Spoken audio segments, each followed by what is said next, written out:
হেই, কী অবস্থা সবার? কাইফা হালুক ফি আইয়ি হালিন আনতা? আজকে ছোট্ট একটা কথা বলি। সেটা হচ্ছে যে ইসলাম কায়েম করার ব্যাপারে বা সেটা চিন্তা ভাবনা করার ব্যাপারে কায়েম করার। এখন কথা হচ্ছে যে বর্তমান সিস্টেম পুরোটাই উল্টাভাবে চলছে। পুরোটাই ডেমোক্রেসি, যেটা একটা ধোঁকা।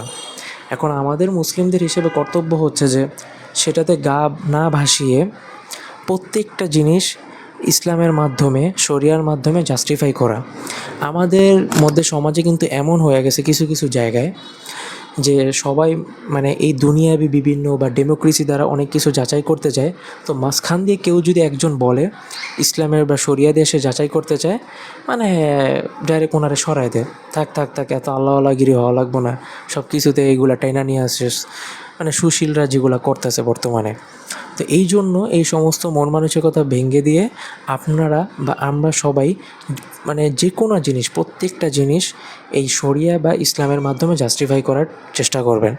আমরা মুসলমান হিসেবে কিন্তু এটা অবশ্যই বিশ্বাস করি যে ইসলাম অবশ্যই একদিন কায়েম হবেই। এখন কথা হচ্ছে আমরা জীবিত নাও থাকতে পারি, ঠিক আছে, বা থাকতেও পারি, আর না থাকারই সম্ভাবনা বেশি। এখন এতটুকু যেন কিয়ামতের দিন বলার কিয়ামতের দিন বলার স্কোপ থাকে যে আল্লাহ তাআলা, আমরা আপনার দিন কায়েম করার চেষ্টা করেছিলাম এবং তা বাস্তবায়ন করার স্বপ্ন দেখতাম, আমরা তা পরিকল্পনা করতাম তা বাস্তবায়ন করার, কিন্তু আমরা করতে পারি না, আমরা অপারগ। এতটুকু বলার জন্য স্কোপ আমাদের থাকে। আর যদি এতটুকু বলার স্কোপ যদি না রেখে চলে যান দুনিয়া থেকে, তাহলে তো সেটা মানে বলার কিছু নেই, সেটা আল্লাহ পাকই ভালো জানেন, আল্লাহু আলাম।